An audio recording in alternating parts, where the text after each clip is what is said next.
Hey folks, thank you for tuning in again. Thank you to all the subscribers who have subscribed and been sharing the videos. Okay, today I want to talk to you about I want us to stop underestimating black leaders across the globe. Stop underestimating them. Stop using Western stereotypes to describe them. Stop using their narratives. Okay? Those narratives are out there because people want you to think a certain way. They created those narratives, but African leaders are criminals and dictators and all of that stuff. I want to cut them some slack, and I want you all to cut them some slack. Think about having to sit in a lion's den, right? Where the lion's belly has to be full all the time. Guess what? If it's not full, you're going to be eaten. So think about it. African leaders sitting in that lion's den with Europe, America, Russia, everybody is around them. And if their belly is not full, that leader who's sitting there with them is gone. A coup, assassination, whatever. You know? They're gone. They're out of power. They're dead or they're exiled somewhere. Look at that position. That's what pretty much African leaders have been around for centuries, decades. Even after they gained their independence, people have been at their necks the whole time. Right? So as black people, you need to cut them some slack. Understand that people had to do what they had to do to survive. Survive in this den, the belly of the beast, the global beast, where people with nukes, you're sitting down and negotiating with people who have nuclear weapons, right? People who have their military in your backyard. Those are the people you're negotiating with. And we're here. We don't know what those leaders are doing. All we see is what the media and the mainstream media, we know who they are. What we see is what they want us to see. For example, when they were about to kill Gaddafi, all you saw was all the negative stuff about how he was a dictator, he was killing his own people, he's got his house made of gold and how much gold he has. You saw those things and they primed you and conditioned you so that when they take him out, you're on their side. They've been doing that with all African leaders for a long time now. And if you notice, some of these guys nowadays, they're putting their foot down. They're criticizing the West more than they used to because it's harder for them to kill them now. We underestimate the fact that Africa is a continent that have lots of countries and their governments are doing things. They have their own intelligence. So these guys are working inside the belly of the beast where they have to tiptoe around certain things because you can't let it get out there. Let it get out there and you're gone. So it's naive of us to think that African leaders are not there trying to navigate the system in order to come out on top. Right? They have to tiptoe around issues. They have to take blame for things that they can't even discuss or defend themselves against with this media machine. Right? They have to deal with those some of those false and made up narratives that are put out there, they have to deal with them, right? And sometimes they probably can't come out and give you the proper information. It's up to us to look through what is happening, to look through the things that they put in the media, and go get our own views by looking at different sources of media coverage to form our opinion. Can't just take information from certain people and ignore the rest of it. You gotta look at the conspiracy theory stuff, the stuff that they put out there and claim it's conspiracy theory. Remember that movie? With Will Smith, Men in Black. Men in Black. It was fictional, but I found something in there very interesting, right? And it is a metaphor for what I'm saying. It's the way that they find the aliens, or the way that they know what's happening in the alien world, is by reading the Inquirer in the movie, right? Because in the Inquirer, I think it was the Inquirer, because in that magazine, it's loaded with conspiracy theories, stuff that people consider to be untrue or made up. But they know it was made up, so they read that magazine and they know that those alien stories were real, but the people didn't know.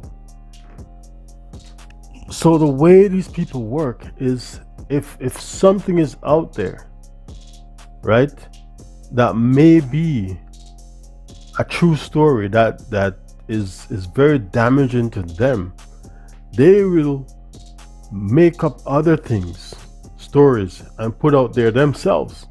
That's how they work. Create doubt around that issue. You know what I mean?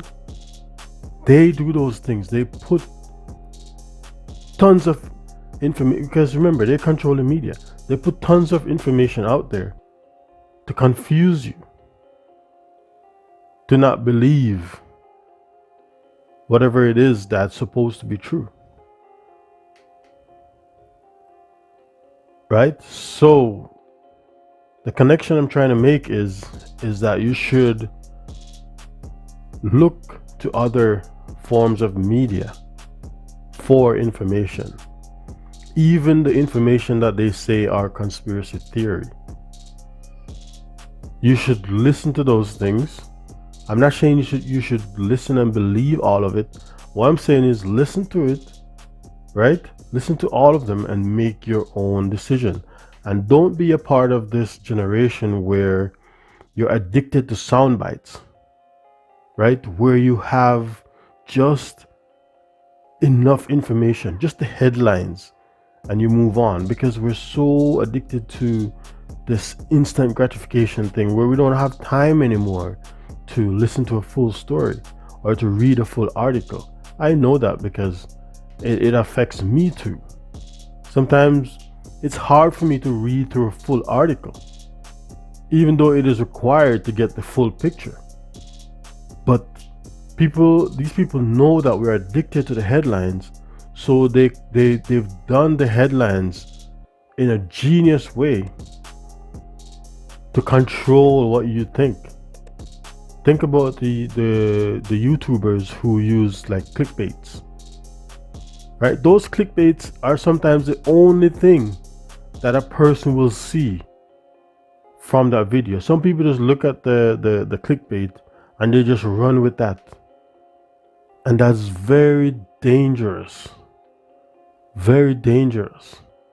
It means that people can control your mindset just by understanding how to properly position words into clickbaits. You understand what I'm saying? So I say that to say, just cipher the information for yourself. Read the full articles. Watch the videos. Make your own conclusion. Right? Understand that it doesn't matter how crazy a situation or a story is, if it benefits the people in control, they will do it. It doesn't matter how many people will die. Understand that if it benefits them, they will do it. Do not underestimate these folks. You understand me? Do not underestimate these folks and think long term. Okay, everybody thinks long term. Okay, people are trying to set up this earth, this world, and the system that we live in to benefit their offsprings or their race or whatever. It seems to be only us that are thinking of including everybody. Doesn't matter what race you are. It's only us, it seems like, who wants to just live in unity with everybody else, even after whatever they did to us. Right? Even the stuff that they're still doing. Right? We seem to be the group of people who wants to coexist with everybody else. It seems like everybody else wants to just beat us, kill us, whatever. Right? Underpay us, treat us like crap. Right? I mean, it's mind-boggling. It's mind-boggling to me, but hey, what are we gonna do? Right? So what I'm saying is that we need to look at Africa different. Look at the leaders different. Cut them some slack and understand that once an African leader gets in power, they're like in a lion's den. And in this moment, this year, this virus that's happening has an impact on everything that's supposed to happen in Africa this year. I think this was going to be a monumental year for Africa if it wasn't for this virus. This would have been a monumental year. Africa free trade opening up in July. I think they had to change that. We're now African countries, right? And regions are now going to be trading as a block. They've begun the trading within Africa. African countries are now buying oil from their neighbors. Right? African countries are now polishing diamond. You know, they're building processing plants in certain countries. So now instead of shipping your raw material out, now you can process it inside. African potential for growth. This is like the next revolution. Africa is this is where the next epicenter of growth is in Africa. Think about it. Africa needs roads, it needs airports, it needs housing, right? It needs trains, it needs power, right? And all those factories gotta be built, which is gonna be huge for the job market. They have everything that is needed in terms of raw material. They have the best land in the world for agriculture. So use that information to understand that it's not beyond belief that people would do things to slow the growth of that continent, because the most persecuted people are in charge of that continent. And now you have other people fighting to get in to that continent. And they're afraid that if these people are now protected by a fully functional, well secured continent, then we can't treat them like crap anymore. Do you understand the magnitude of that? That's the way you gotta think. That's why I say unity or else. Because if we're not united globally, we're gonna face the consequences. Maybe not now, but later on in the future. We need to start looking at securing ourselves and insulating ourselves from these nasty situations that we got ourselves in. This nasty situation that we're in, where people feel like they can kill and beat and do whatever with black people. We have to move as one unit. Does not mean we have to agree with everything each other say. Does not mean we all have to be one Christian or Muslim or whatever. It means that we have to unite around our blackness. Unite around our blackness. When we see a black brother being abused, people have to know that this will not be tolerated. We've spent all our lives trying to get other people to have morals, because we feel if they grow some morals, then they will stop treating us like we're some kind of aliens. But people don't want to have morals. They like their privilege, right? They seem to can't survive without having other people to oppress. You know what I'm saying? So let's focus on us. I don't want to be equal to somebody who's a murderer or a rapist or thieves that thieve like millions of people's money, their life savings, their pension funds that they work for how many years for. I don't want to be equal to that person. Those people must be equal to me,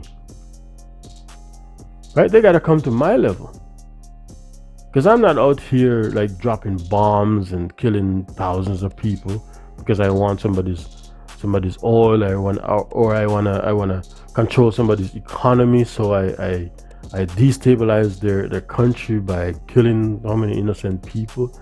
I'm not like that. Why would I want to be equal to somebody who does that? Somebody who has weapons that they claim can destroy the earth, but yet they're still in labs creating or trying to perfect that weapon, or creating more dangerous weapon. Like, what kind of mindset is that?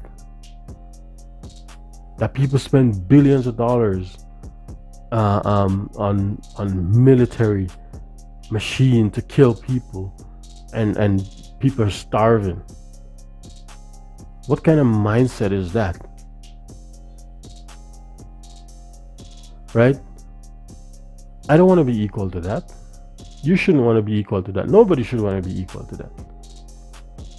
People who's willing to kill their own people just to maintain control. I don't want to be equal to that. Neither should you. Right? But yet here we are. We hate African leaders because they steal money. Right? They steal money. And sometimes they steal money to protect themselves, right? Because they're in a lion's den, so they have to do what they have to do to save their own lives. So they have to make a deal with this guy, because if he doesn't make a deal with this guy probably kills him, remove him from power, or does something to his family. Of course, stealing is bad. Any unethical behavior is bad, right? Killing your people is bad. But the third party needs to be punished also. The third party, the corrupter, who steals way more money than the African leaders, need to be punished also. Right? They have to be called out. And you don't see that happening.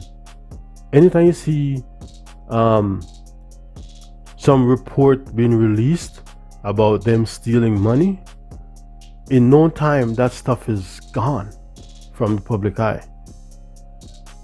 But yet we still know that African leaders steal 50 billion a year out of Africa. But there's no focus until recently with Dr. Arikana Chiambore Coyle. Recently, she started telling us about France, who steal over $500 billion out of Africa in just those 6 countries that they're the former colonizer of. So now we know that African leaders on a whole takes 50 billion out of the continent, while France alone take over $500 billion from a few countries in West Africa. In a 1 year, France alone, an estimated $500 billion. Where should your focus be? On the 50 billion or the 500 billion? Answer that question. So, in conclusion, cut the African leaders some break. Even if they're stealing, some of them are doing what they have to do to survive. It is wrong, but if you focus on ending the corruptors' influence, then you can remove those leaders, and you can, because trust me, it will be very easy to prosecute those African leaders. Very easy. They always get prosecuted, especially in the international court. But have you ever seen any Western leaders, Europeans, Americans, or whatever, getting prosecuted in the International Criminal Court? No. So focus on the corruptor. Stop those outside influence. If you don't have outside influence and corruptors coming in to corrupt your African leaders, right, then you have a better chance of prospering. And the people outside, please stop spreading these narratives that you see on mainstream media. They're done for a purpose. Stop spreading that stuff. Stop spreading all these negative stuff for a while. Just take a break from that and look for the gems in Africa. There's lots of African leaders that are gems. Even if they had to get there in a certain way, think about it. In the 80s, 90s, if you have a leader who was around then, think about it. Think about the pressure they were under. Right? So if they had to strategically do something strategically, even though you may not agree with it, to get to this point where now their country can turn around. And if you see that the lives of the people in a country has been improved drastically, like in Rwanda, right? Like in Rwanda, the lives of the people have been improved drastically. But yet, right, they were trying to put news out there that Kagame was a dictator and he increased his terms. I mean, I have an opinion on that terms and democracy, but we'll talk about that some other time. But when we see those information about Kagame, of course the people who are there may have a different view, but us from outside need to stop just getting those information and spreading them all over the internet. We need to stop that stuff. We need to focus on the fact that the country has taken millions of people out of poverty. He has squashed the beef between the different groups in that country. And that country is now one of the fastest growing, one of the cleanest, safest country. And it's a small country. Magufuli also is making major moves in Africa. Abiy Ahmed in Ethiopia is doing things behind the scenes that will blow your mind. If you just pay attention, those things will blow your mind. What he has done in the short period of time that he's come in. So what I'm saying, is cut the African leaders some slack, because they're going up a hill with boulders tied on them. Boulders tied on them. They're pulling boulders up a hill. Right? So you have to help push them up that hill as the people, the young people especially. You're the ones who's gonna take over the country. So guess what? You have to support whatever good they're trying to do. Support the good they're trying to do. I'm not saying you're not supposed to get upset or protest. Do that if that's what it takes. If you notice a leader is doing something that he's not supposed to do, of course, vote them out. Protest, get them out. Of course. But stop with the mass negative information that you're spreading. Stop spreading narratives of the outsiders, and focus on finding the behind the scenes little things that are happening on the continent. Right? There are lots of programs, legitimate stuff that people are doing to change what is happening in Africa. And it's up to the young people to seek those things out, find them, because you'll not see them in mainstream media. Find them, support them, help them to grow. Help them to grow. Right? I see a program like ADDI.org, right? African Diaspora Development Institute by Dr. Arikana Chiombore. Check out ADDI.org. Register. I see that program being major in the next couple of years for Africa. If you register there and register your profession, they have a list of people that when the leaders need, right, they can contact you or whoever is registered with a certain profession. They can get from that pool. That's the goal of that thing. And it's up to you to make it work. It's up to you to make it work. So focus on finding out what Africa 2063 agenda is. And if you're 15 or 20 now, guess what? In 40 years, you're going to be 60. So guess what? It is incumbent upon you, because you're going to live the majority of your adult life within that period from now to 2063. So you want to make sure that whatever is happening in Africa benefits you.